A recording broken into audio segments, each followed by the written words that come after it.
Hello guys, in this video we will see a game between Vidit Gujrathi versus Shakhriyar Mamedyarov. Uh, this game is played in Tata Steel Chess Masters 2022 on 29 January. In this game Vidit blundered a piece in just one move. So let's start the game.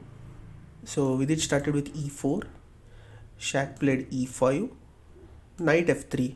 So e4 e5 is called as king's pawn opening. So knight f3, knight c6, and then bishop c4. Italian game. Here instead of bishop c4, white have many options such as bishop b5, Ruy Lopez, knight c3, 4 knights, and the other option which is played in the game is bishop c4. So after bishop c4, Mamedyarov chose bishop c5, which is Gaico opening, and after bishop c5, white played c3. The main plan of c3 is to play d4, and after d4, you can see white gets a very good position. So after c3, black played knight f6, which is also a main line, and after knight c6, as I said, many players play d4. After d4, black takes into d4 and then e5, d5, which is a very important move, and bishop b5. So this line goes on.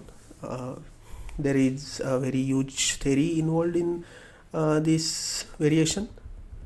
So let's continue with the game. So after knight f6, Vidit played d3, which is not very sharp opening but very practical opening.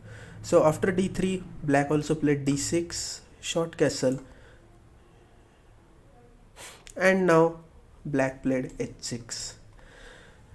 The main plan of h6 is to prevent bishop g5. White played rook e1, black played short castle, and white played knight d2. So white's plan is clear: knight d2, knight f1, and maybe bishop e3 to exchange this strong bishop, because this c5 bishop is covering this whole diagonal from a7 to g1. So after knight b2, black played bishop b6, and now white played h3. Again same plan to prevent bishop g4. Then black played knight e7. The main plan of knight e7 is to play knight g6. The position seems very fine till now. So after knight e7, Vidit decided to take a center break with d4, and again black have this knight g6 option, because now this pawn is hanging. D into e5, d into e5, knight into e5 is main threat. So black can play knight g6, and also black can play knight c6. Even black can take e into d4, but after e into d4, c into d4, white gets decent center control. But still this is also playable.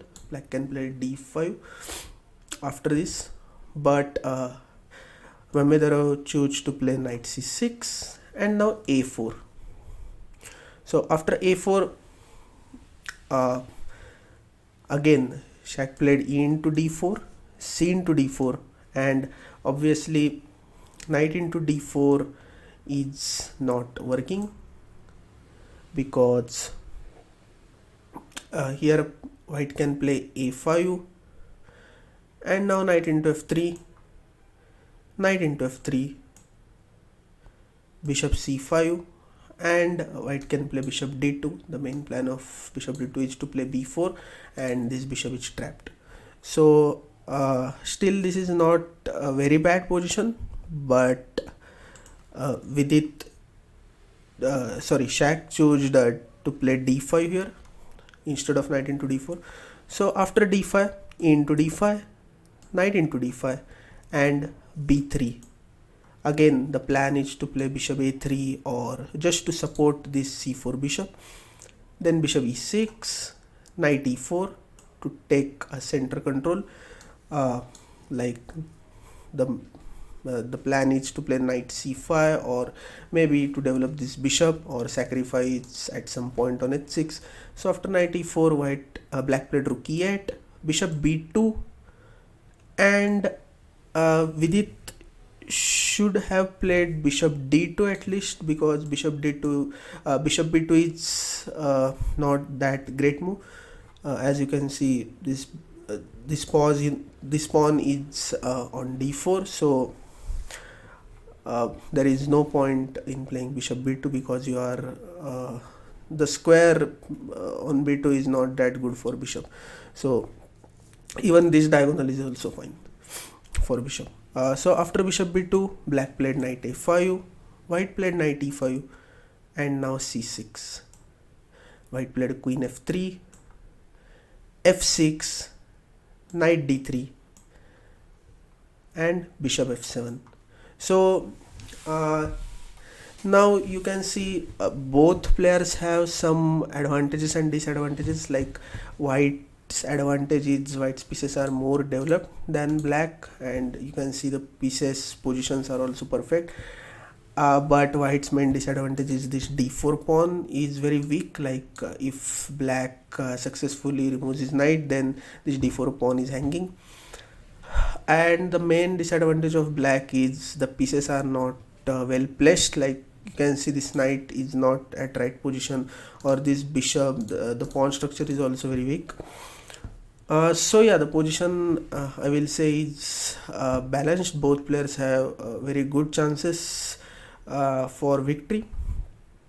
So here Vidit chose rook e2 to play rook e1, and Shak played bishop c7, so to capture this diagonal.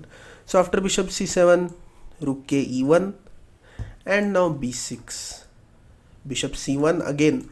So just this move is like as I told, bishop b2 is not good move. So you can see bishop b2 and bishop c1 is just waste of time. Instead he should have played at that time bishop d2. So after bishop c1, Shak played again rook e6, bishop d2, and right now the plan is to just take a5 knight. Black will take, and then c5 square is very weak. Even this pawn structure is also very weak. So after bishop d2, knight into c4, b into c4, knight e7, and you can see black got a double bishop advantage, but still white's pieces are very well developed and well placed. Even this rooks are also connected. This rook on e6 is also not looking very good. Pawn structure is also weak. You can see this f6, g7, h6 is very bad for black. So after knight e7, Vidit took immediate decision by taking bishop into h6. Obviously black cannot take g into h6 because knight into f6 check is coming, and if king moves, then white can take rook into e6. If black played rook into f6, then white can play queen into f6, and you can see this is already a deadly combo of this queen and these two rooks. Even this knight is also very strong. So that's why after bishop into h6, black took queen into d4, and after queen into d4, Vidit made a huge blunder, and we came to this point where Vidit made a blunder, and the blunder was queen g4 move. So after queen g4, can you find why queen g4 is blunder? Yes, so f5 is coming, and you can see there is a pawn fork. So after f5, you are losing a piece, and frankly this blunder is not expected by any player who is even grandmaster or who is even 2700 above, but it can happen. Yeah, so because we are not engines, we are human, so it can happen. But instead of queen g4, Vidit should have played bishop f4, and after bishop into f4, knight into f4, rook e5. This position is again very pleasant for Vidit because these two knights are very strong, and you can see already Vidit took this h6 pawn. So slowly white can develop a pressure on black's king. But after queen g4, f5 came, and after f5 we will just quickly see the game because it's almost losing. So bishop into g7, queen into g7, queen into g7, king into g7, knight g5, and you can see black is already a piece down. So after knight g5, rook into e2, rook into e2, knight g6, knight e6, bishop into e6, rook into e6. Black is completely piece up. Rook d8, rook into c6, bishop b8, knight e1, knight e5, rook e6, king f7, rook h6, rook d1, king f1, knight into c4, rook h4, and the last move was very good, knight e3 check, and Vidit resigned here because after knight e3, if f into e3, then rook into e1 check, it's coming, king into e1 and bishop g3, or e1 black can play direct bishop g3 and rook into e1, it's checkmate. And after knight e3, if white plays king e2, then a basic combination is coming, rook into e1, king into e1, knight into g2, king moves, and then knight into h4. Black is just 2 piece up and completely winning position for black. So yeah, as again we will go to this position. Yes, so you can see any player can make blunder like this. So if you are beginner or intermediate player, then this game is maybe eye-opener for you, that anyone can make a blunder if it doesn't affect if you are 2700 or 2500. Any player can make a blunder in a classical game also.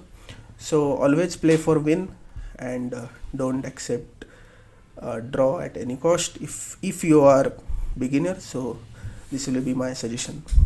Thank you for watching this video. If you like this video, then you can share with your friends, comment on this video, and subscribe to my channel.